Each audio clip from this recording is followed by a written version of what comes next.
Hace un tiempo no era muy fanático de la animación 3D, pero me di cuenta de que en algunos trabajos tenía que usarla. Y de hecho no solo en trabajos para otras personas, sino en trabajos míos, como este por ejemplo.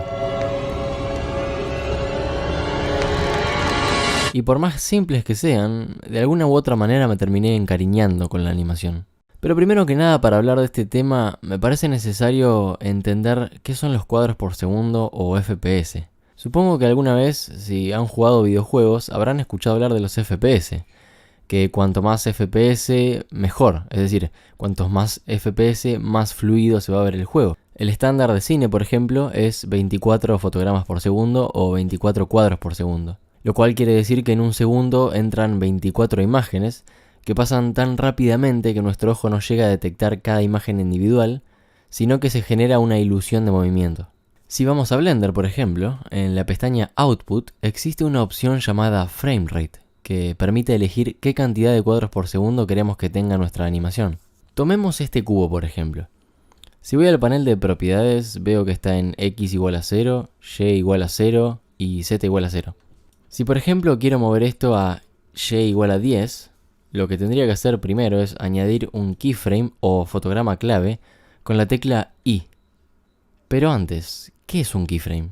Bueno, según el manual oficial de Blender, un keyframe o fotograma clave es un marcador de tiempo que almacena el valor de una propiedad. Entonces, por ejemplo, yo añado un keyframe de locación o posición, luego deslizo el timeline hasta, no sé, hasta el fotograma 50, y ahí le digo que el cubo esté en Y igual a 10. Y acá añado otro keyframe, location, y acá tengo dos keyframes o dos fotogramas claves. De esta manera Blender va a generar una interpolación. Si ahora yo toco Shift flecha izquierda y luego reproduzco con barra espaciadora, esto es lo que va a ocurrir. Si hacemos zoom en el timeline y ahora toco Control T, ustedes van a ver 0 más 0,1. Pero, ¿qué significa esto? Esto significa que estamos en el fotograma 0 y en el segundo 0,1. Si con la flecha derecha voy deslizándome en el timeline, ustedes van a ir pudiendo ver cómo ese cubo se va moviendo de a poquito. Es decir, cuál es la posición que tendría el cubo en cada fotograma. 0 más 14 significa que estoy en el segundo 0 y que han pasado 14 fotogramas. Y si sigo corriendo con flecha derecha, va a llegar un punto en el que yo llegue a 23 y luego 24. Y como tengo 24 fotogramas por segundo, ahora me aparece un segundo y fotograma 0. Si yo quiero que, por ejemplo, el cubo además rote, tengo que añadir un keyframe de rotación en el primer fotograma. Luego me deslizo y quiero que acá rote más o menos hasta acá, entonces toco otro keyframe de rotación. Y cuando regreso la animación y reproduzco, voy a obtener esto. De esa manera es como nosotros podemos trabajar con keyframes. Mejor dicho, es la manera más básica que tenemos para trabajar con keyframes. Voy a poner un ejemplo un poquito más complejo que en realidad es muy parecido. Voy a poner una esfera y una dona. A esta dona la voy a rotar 90 grados en X y la voy a posicionar en Y igual a 5 y Z igual a 5, por ejemplo. A esta esfera la voy a achicar. Y quiero suponer que esta esfera venga desde acá, pase por acá y llegue hasta acá. Entonces, primero añado un keyframe de locación con I. Y lo que se me ocurre hacer es, bueno, digo por ejemplo, Control T. A los 2 segundos, o vamos a poner a los 3 segundos, quiero que la esfera esté acá. Entonces, situándome en 3 segundos, tengo que añadir otro keyframe de locación. Y de esa manera voy a tener esto. Pero claro, yo quiero que la esfera pase por la dona. Podríamos añadir otro keyframe más o menos por la mitad, ¿no? Ok, habíamos dicho que la dona se encuentra en Y igual a 5 y Z igual a 5, así que directamente a esta esfera y más o menos por la mitad, puedo decirle que se encuentre en Y igual a 5 y Z igual a 5, y ahí añado otro keyframe de locación. Perfecto. Para animar con mucha más precisión, se suele recurrir a las curvas de animación. Lo que voy a hacer es ir a Animation o Animación, que es el workspace para animación, y acá voy a seleccionar el editor Graph Editor. Perfecto, voy a borrar todo esto y voy a añadir un cubo. Este es el Graph Editor, que básicamente es un editor que permite controlar la animación mediante la manipulación de curvas, conocidas como F-Curves o curvas F. ¿Cómo es la navegación acá? Simplemente hacemos zoom in o zoom out con la rueda del ratón como estamos acostumbrados y también navegamos presionando la rueda del ratón. Entonces, por ejemplo, voy a añadir un keyframe de locación a este cubo y vamos a decirle que más o menos por acá el cubo esté en esta otra posición y acá voy a añadir otro keyframe de locación. Y acá se genera algo interesante. Se genera nuestra primera curvita. Veamos qué tenemos si volvemos para atrás con Shift flecha izquierda para ir al fotograma 1. Ok.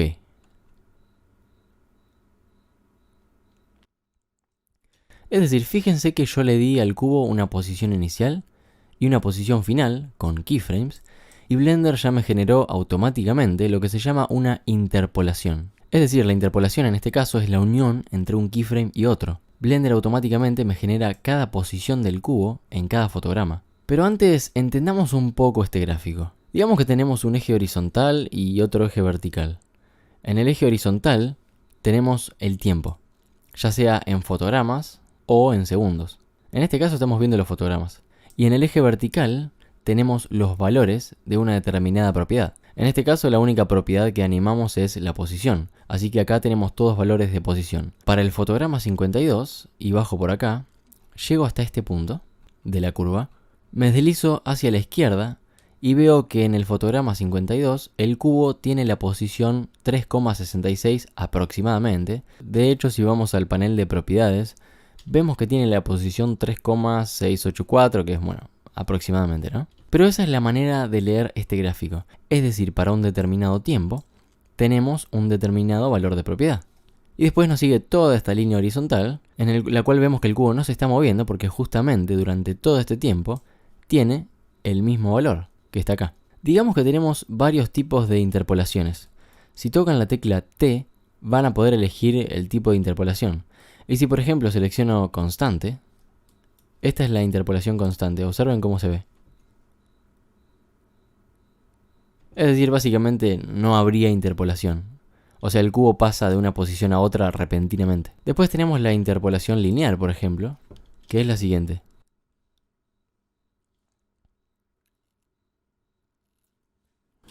El cubo se mueve de la posición inicial a la final de manera lineal, valga la redundancia. Y después tenemos la Bezier, que es la que viene por defecto, y es la que nos genera la animación más suave, que tiene esta forma.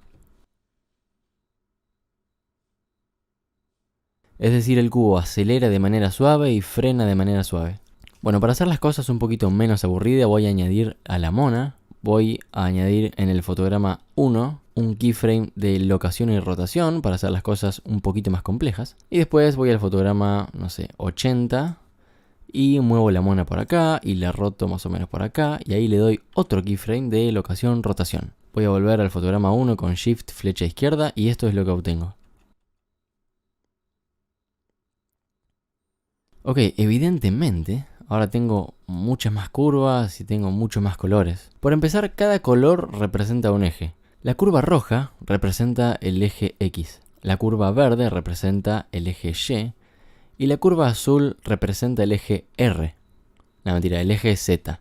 Fíjense que tenemos a Susan, o sea, la mona, y después nos dice Susan Action y nos dice Object Transforms. Si desplegamos esta pestaña, vamos a ver todas estas propiedades. ¿Qué tenemos acá? Por empezar, las tres primeras son locaciones o posiciones, en X, en Y y en Z, porque cuando la mona se mueve en todos los ejes. Así que vamos a tener la respectiva curva para la posición en cada eje. Pero cuidado, porque la rotación es algo separado. También para cada eje vamos a tener una rotación, porque recuerden que la mona también está rotando, y está rotando en todos los ejes. Entonces, vamos a poner un ejemplo. Voy al eje Y, locación.